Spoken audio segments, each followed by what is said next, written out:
So my wife had this cute porch swing that I inherited when I married her, and we were going to hang it up, and we realized that there really wasn't any place structurally sound enough.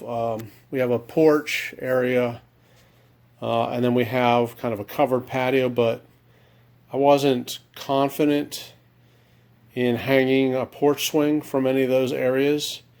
Probably would have been okay, but I didn't feel really that confident about it. So we decided to go ahead and build a kind of a pergola for the swing, and then that became kind of a covered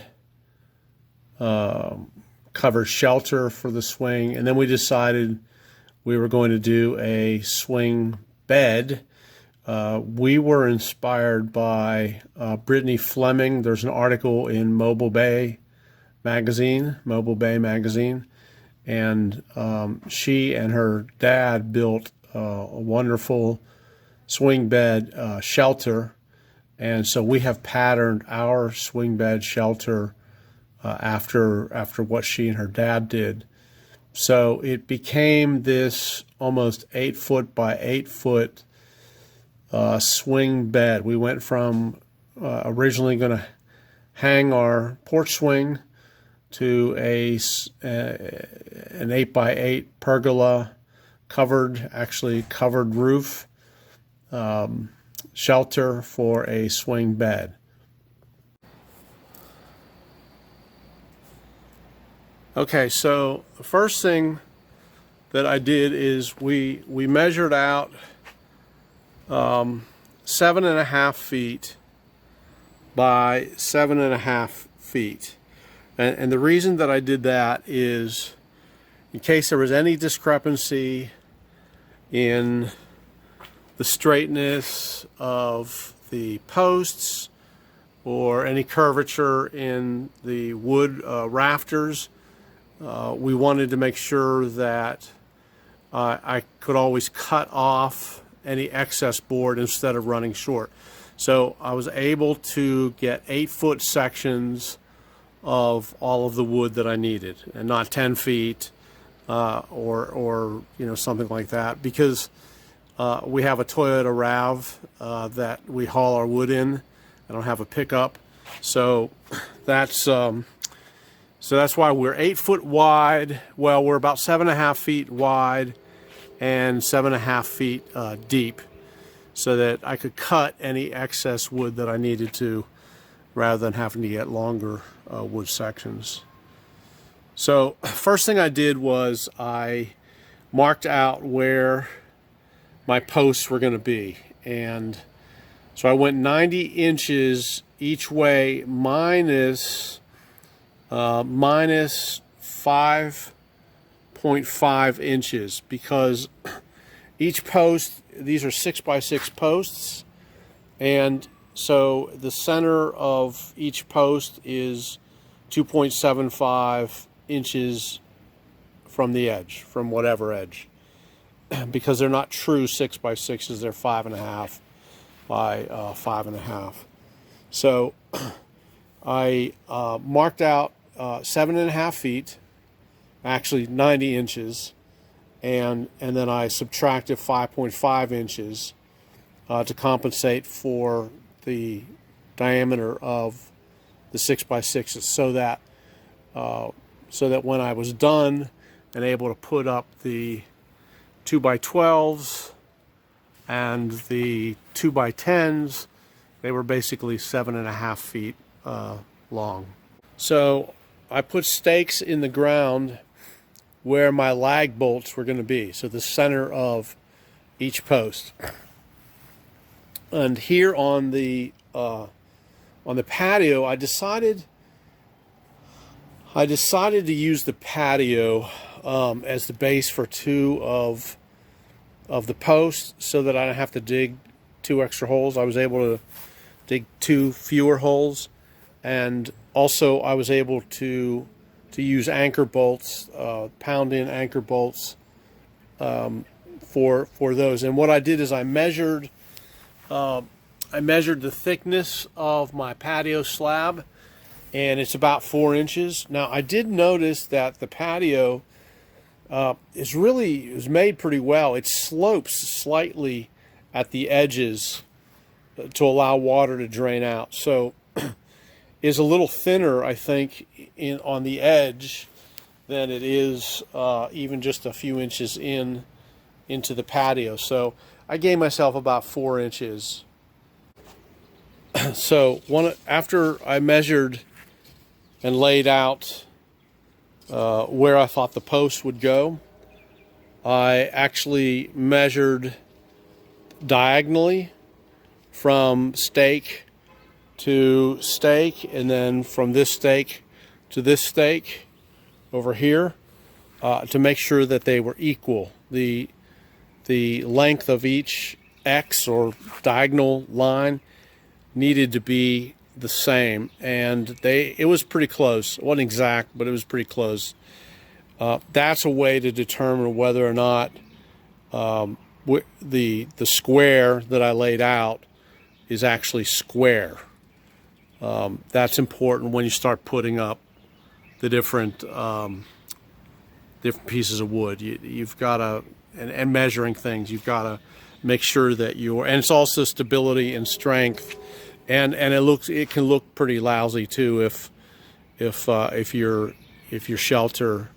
structure is not square. So I measured this way, and then I measured this way, just to make sure that they were the measurements that I had laid out were square. So I actually used redhead 4-inch by 5/8 anchor bolts for these two pieces.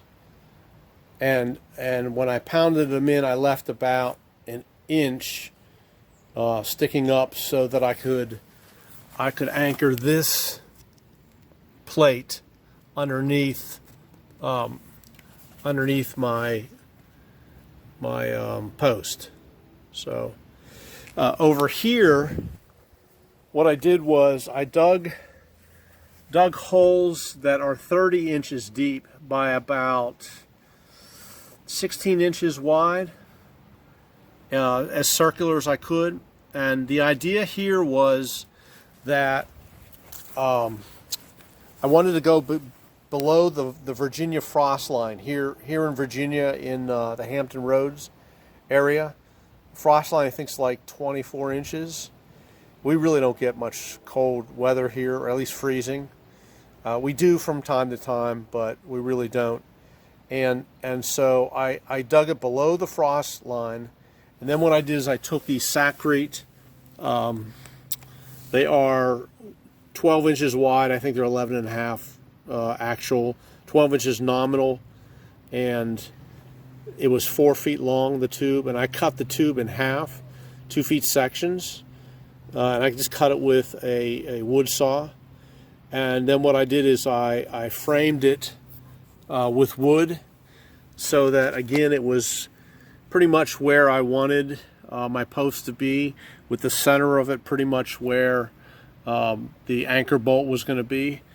And you'll notice the form doesn't go all the way down. It didn't go all the way down to the bottom of the hole, and I did that on purpose, because what I did is I just kept pouring concrete into about 7 bags of 60-pound Sacrete concrete mix. I kept pouring it into the form, and it kind of went out and below it and filled the hole up, so that when I bury this with the dirt again, it's going to act as an additional anchor, because it's kind of got a big bulb at the end of it. It's going to hold it in the ground even more. Because my concern in this area is hurricanes. I'm concerned about hurricanes. We do get hurricanes occasionally, and I wanted to make sure that the lift ratings were pretty high. I want to make sure this isn't going to go anywhere whenever a hurricane comes, because they will come. So what I did is while the concrete was wet and I was filling up the tube, when the concrete was actually started to fill up the tube, I put, I think, a 10-inch anchor bolt in there. I left about 1.5 inches of the bolt above the concrete. Again, I made sure that it was level. I used my torpedo level to make sure that the bolt was level, that it was 1.5 inches up, that it was in the center of the tube of concrete. So I did that. And then I let it dry. And then what I did is I took, for these two particular, and I kind of wish I hadn't done it, but I'm kind of glad I did do it. It was, I kind of went back and forth with it. This is just a paving stone, a concrete paving stone. It just covers. I just thought it made it look a little less industrial. And eventually we are going to fill this area with dirt and then put some paving stones, because you'll notice, I don't know if you can tell or not, there's a slant to my yard here. And so I had to compensate that. I had to make sure that this piece is level with this piece, and that both of those were level with the patio. I was going to put one of these concrete paving stones on the patio as well, but I decided not to. And so these pieces in the back are a little higher than the ones up on the patio, but I have a good pitch to the roof. We're going to put metal roofing on it. I have a good pitch to it so the water will run off. So I made sure that these two posts were level at the top, so I compensated for any variance down below. And of course, it doesn't really matter with the posts up at the patio. They're 8 feet. I just left them 8 feet. So there is a slight difference in you can probably maybe tell, slight difference in the height of the bases, but I'm hoping nobody will notice. And it was kind of, I changed my mind in the middle of what I was doing. These paver stones are weak, and in fact this is the second paver stone under this column.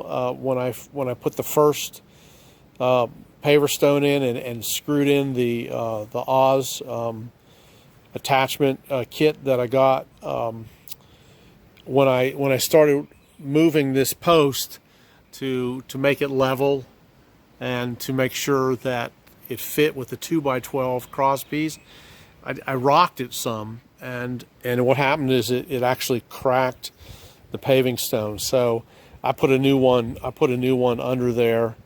And again, I kind of wish I hadn't done this, but I did.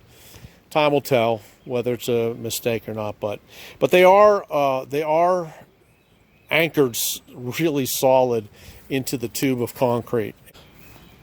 So yeah, so I attached the Osco post bases to the anchor bolt in my column. And these Osco things, they're expensive.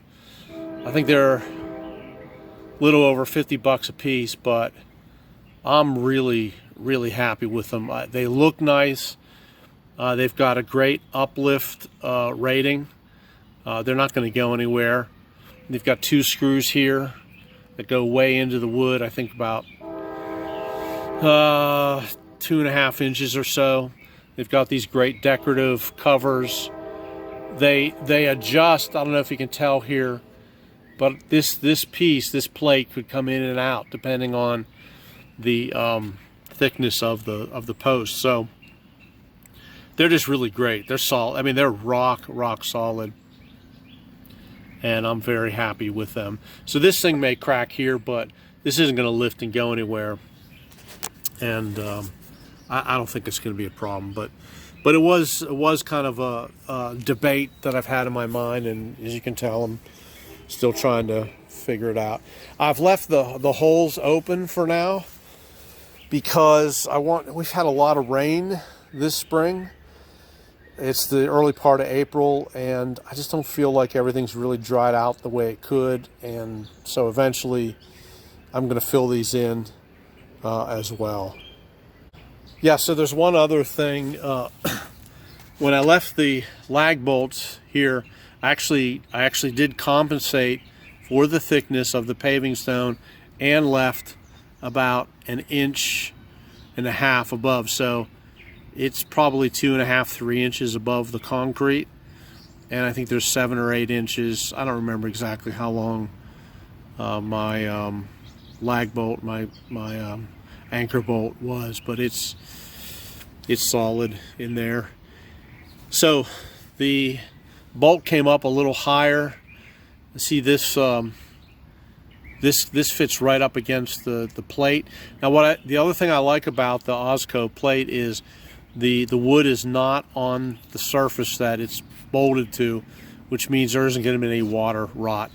And I had originally debated whether I was going to bury the posts or leave them out, and I opted to leave them out so that there's no issue of rot. And I know there are ways to bury posts and form the cement and, you know, put gravel at the bottom and things like that, and that's fine.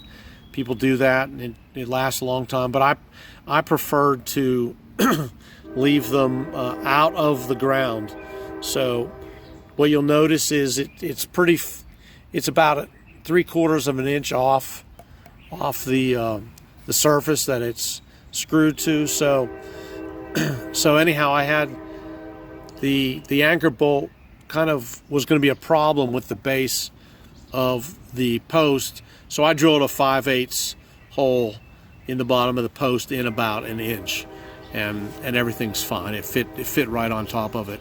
That's the thing too. I used 5/8 anchor bolts for all 4 of these, 5/8 thickness, and so I'm pretty confident that these things aren't going anywhere.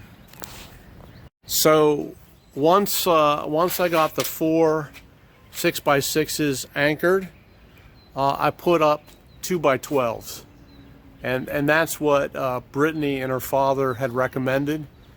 And what I did is I used carriage bolts, again 5/8, and I screwed it through the 2x12, through the 6x6 post, and then out the other side. And the other thing I also wanted to mention, I bought these 6x6s not at one of the big box stores. Now, I buy a lot of my stuff at Lowe's and Home Depot, the big box stores. I find it convenient, but I bought these 6x6s at kind of a local Saunders Supply. It's a local thing in this area. I don't know if they have other stores or what, but these were a little more expensive. They're about $6 more per post, but I like them because they didn't have, they're split a little bit. You know, there's some fissures, some lines, and there's some areas where they kind of dressed it up. But the ones at the big box store, I wasn't convinced that they were high enough quality to do what I wanted to do. So, and we're eventually going to paint this, probably paint it white. That's kind of the idea. But I spent a few extra bucks because these are much better quality than what I was finding at the big box stores. So the carriage bolts are up here. Now, what I noticed in looking at one of the pictures of what Brittany did is they put washers on this side as well as on the other side. I've put washers here on both sides. On that side, I probably could have done that. Okay, so once I had the 2x12s up on this end and on the other end, then it was time to put up the rafters, the 2x10 rafters. And what I did first is I put the outside rafter on, and I screwed it right into the post rather than into the 2x12. I just thought that would be stronger. I bought these I don't have any sponsors for this video, but I like these. I got these at Lowe's. 4-inch, 5/16 rugged structural screws. Self-tapping, they self-drilling. They go in real easily. They've got the little bit of a washer on the end, and you can see I drive it in a little bit further than the surface. So I did 3 on each side, measured them out, kind of did it evenly, or sort of spaced them out. And oh, the other thing that I did here is I took each rafter, and they were 8 feet long, and I put them above the 2x12. And then what I did was I took a straight edge and made it parallel to this, and went up, and that's how I got the angle that I needed, although it's off a little bit. I think this is a little bit warped. I can probably, actually I'll probably put another screw in there. Took a ruler, and if you can imagine this being 8 feet long, kind of extending above this piece, I took this and I extended it up, and I extended it up, and I drew a line across the board, and that gave me the angle for the rafters here, and I did that on the other side for each of them. Now I had to do a little extra cutting just to kind of make things fit. I don't know, no matter how much I measure, sometimes it seems like I got to do some other cutting, but that's what I did. Now on the inside 2x10s, you'll see what I did. I screwed them directly into the 2x12. Again, using those heavy-duty load-bearing construction screws. And I measured these out. So I've got four sections here. 1, 2, 3, 4.